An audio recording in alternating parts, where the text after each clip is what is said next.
Hi hello ವೀಕ್ಷಕರೇ, ಈ ವಾರದ ಟಿಕೆಟ್ ಟು ಫಿನಾಲೆಯ ಟಾಪ್ 6 ಕಂಟೆಂಡರ್ ಆಗಲು ಬಿಗ್ ಬಾಸ್ ಅವರು 3ನೇ ಟಾಸ್ಕ್ ನೀಡಿದ್ದಾರೆ. ಈ ಟಾಸ್ಕ್ ಯಾವ ರೀತಿ ಇತ್ತು ಮತ್ತು ಈ ಟಾಸ್ಕ್ ಆಡಿದವರು ಯಾರು ಮತ್ತು ಈ ಟಾಸ್ಕ್ ಅನ್ನು ಯಾರು ಗೆದ್ದಿದ್ದಾರೆ ಎಂದು ಈ ವಿಡಿಯೋದಲ್ಲಿ ತಿಳಿಸಿಕೊಡುತ್ತೇನೆ. ನೀವಿನ್ನು ಮೊದಲ ಬಾರಿಗೆ ನಮ್ಮ ಚಾನಲ್ ಅನ್ನು ನೋಡುತ್ತಿದ್ದರೆ ನಮ್ಮ ಚಾನಲ್ ಅನ್ನು ಸಬ್ಸ್ಕ್ರೈಬ್ ಮಾಡಿ ಮತ್ತು ವಿಡಿಯೋ ಇಷ್ಟವಾದರೆ ಒಂದು ಲೈಕ್ ಕೊಡಿ. ವೀಕ್ಷಕರೇ, ನಿಮಗೆ ಗೊತ್ತಿರುವ ಹಾಗೆ ಪ್ರತಿ ಸೀಸನ್ ನಲ್ಲಿ ಒಬ್ಬ ಸ್ಪರ್ಧಿ ಟಿಕೆಟ್ ಟು ಫಿನಾಲೆ ಟಾಸ್ಕ್ ಅನ್ನು ಗೆದ್ದು ಒಬ್ಬ ಸ್ಪರ್ಧಿ ಫೈನಲಿಸ್ಟ್ ಆಗುತ್ತಾರೆ. ಅದೇ ತರ ಈ ಸೀಸನ್ ಅಲ್ಲೂ ನಡೆದಿದೆ. ಈ ವಾರವೂ ಕೂಡ ಟಿಕೆಟ್ ಟು ಫಿನಾಲೆ ಟಾಸ್ಕ್ಗಳು ನಡೆಯುತ್ತಿದ್ದಾವೆ. ಹಾಗಾಗಿ ಟಿಕೆಟ್ ಟು ಫಿನಾಲೆ ಕಂಟೆಂಡರ್ ನಲ್ಲಿ ಮೊದಲನೇ ಸ್ಪರ್ಧಿ ಮನೆ ಕ್ಯಾಪ್ಟನ್ ಆದ ಧನುಷ್ ಅವರು ಆಗಿದ್ದಾರೆ.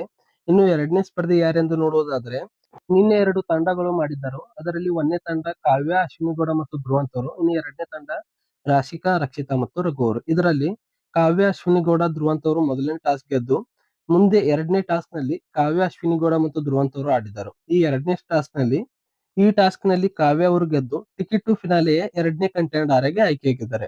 ಒಂದನೇ ಕಂಟೆಂಡರ್ ಧನುಷ್ ಅವರು, ಇನ್ನು ಎರಡನೇ ಕಂಟೆಂಡರ್ ಕಾವ್ಯ ಅವರು. ವೀಕ್ಷಕರೇ, ನಾವೀಗ ಮೂರನೇ ಟಾಸ್ಕ್ ಯಾವ ರೀತಿ ಇತ್ತು ಎಂದು ನೋಡೋದಾದ್ರೆ, ಮೂರನೇ ಟಾಸ್ಕ್ ಜೋಡಿ ಟಾಸ್ಕ್ ಆಗಿದೆ. ಯಾವ ರೀತಿ ಎಂದು ನೋಡೋದಾದ್ರೆ, ಈಗ ಮನೆಯಲ್ಲಿ 2 ತಂಡ ಆಗಿವೆ. ಒಂದನೇ ತಂಡ ಕಾವ್ಯ, ಅಶ್ವಿನಿಗೌಡ ಮತ್ತು ಧ್ರುವಂತ್ ಅವರು.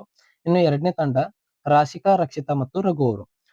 ಒಂದನೇ ತಂಡದಲ್ಲಿ ಕಾವ್ಯ ಅವರು ಫೈನಲಿಸ್ಟ್ ಕಂಟೆಂಡರ್ ಆಗಿದ್ದಾರೆ. ಎರಡನೇ ತಂಡ ಒಂದನೇ ಟಾಸ್ಕ್ ನಲ್ಲಿ ಸೋತಿತ್ತು. ಅಂದರೆ ರಾಶಿಕಾ, ರಕ್ಷಿತಾ ಮತ್ತು ರಘು ಅವರು ಒಂದನೇ ಟಾಸ್ಕ್ ನಲ್ಲಿ ಸೋತಿದ್ರೋದ್ರಿಂದ ರಕ್ಷಿತಾ ಅವರನ್ನು ಹೊರಗಿಟ್ಟಿದ್ದಾರೆ. ಹಾಗಾಗಿ ಈಗ ಒಂದನೇ ತಂಡದಲ್ಲಿ ಅಶ್ವಿನಿಗೌಡ ಮತ್ತು ಧ್ರುವಂತ್ ಅವರು ಉಳಿದಿದ್ದಾರೆ. ಇನ್ನು ಎರಡನೇ ತಂಡದಲ್ಲಿ ರಾಶಿಕಾ ಮತ್ತು ರಘು ಅವರು ಉಳಿದಿದ್ದಾರೆ. ಈಗ ಈ ಎರಡು ಜೋಡಿಗಳ ನಡುವೆ ಈ ಟಾಸ್ಕ್ ಅನ್ನು ಕೊಟ್ಟಿದ್ದಾರೆ ಅಂತ ಹೇಳಬಹುದು. ಈ ಟಾಸ್ಕ್ ಯಾವ ರೀತಿ ಇತ್ತು ಎಂದು ನೋಡುವುದಾದರೆ, ಈ ಟಾಸ್ಕ್ ನಲ್ಲಿ ಒಂದು ಜೋಡಿಯು ಕಂಬಗಳನ್ನು ಹಿಡಿದುಕೊಂಡು ನಿಂತಿರುತ್ತಾರೆ. ನೀವು ಚಿತ್ರದಲ್ಲಿ ನೋಡುತ್ತಿರಬಹುದು. ಇನ್ನು ಎರಡನೇ ಜೋಡಿಯು ಈ ಜೋಡಿಗೆ ಡಿಸ್ಟರ್ಬ್ ಮಾಡಬೇಕು. ಯಾವ ರೀತಿ ಎಂದರೆ, ಮಾತನ್ನು ಆಡುತ್ತಾ ಅಥವಾ ನೀರಿನ ಎರಚಿ ಈ ಜೋಡಿಗೆ ಡಿಸ್ಟರ್ಬ್ ಮಾಡಬೇಕು. ಕಂಬದಿಂದ ಕೈಯನ್ನು ಎತ್ತುವಂತೆ ಮಾಡಬೇಕು. ಈ ರೀತಿ ಟಾಸ್ಕ್ ಇತ್ತು. ಇದರಲ್ಲಿ ಅತಿ ಹೆಚ್ಚು ಸಮಯ ಕಂಬವನ್ನು ಹಿಡಿದುಕೊಂಡು ನಿಲ್ಲುವ ಜೋಡಿ ಈ ಟಾಸ್ಕ್ ಅನ್ನು ಗೆಲ್ಲುತ್ತಾರೆ. ಈ ರೀತಿ ಟಾಸ್ಕ್ ಇತ್ತು.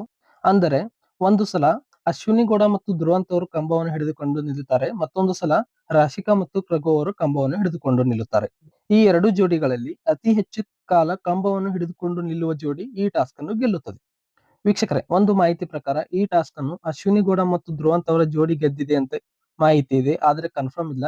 ಈ ಟಾಸ್ಕ್ ಅನ್ನು ಅಶ್ವಿನಿಗೌಡ ಮತ್ತು ಧ್ರುವಂತ್ ಅವರು ಗೆದ್ದಿದ್ದಾರೆ ಮತ್ತು ಅಶ್ವಿನಿಗೌಡ ಅವರು ಕಂಟೆಂಡರ್ ಆಗಿದ್ದಾರೆ. ಇನ್ನು ಎರಡನೇ ತಂಡದಲ್ಲಿ ರಾಶಿಕಾ ಅವರು ಕಂಟೆಂಡರ್ಶಿಪ್ ಇಂದ ಹೊರಗೆ ಬಿದ್ದಿದ್ದಾರೆ ಎಂಬ ಮಾಹಿತಿ ಇದೆ, ಕನ್ಫರ್ಮ್ ಇಲ್ಲ.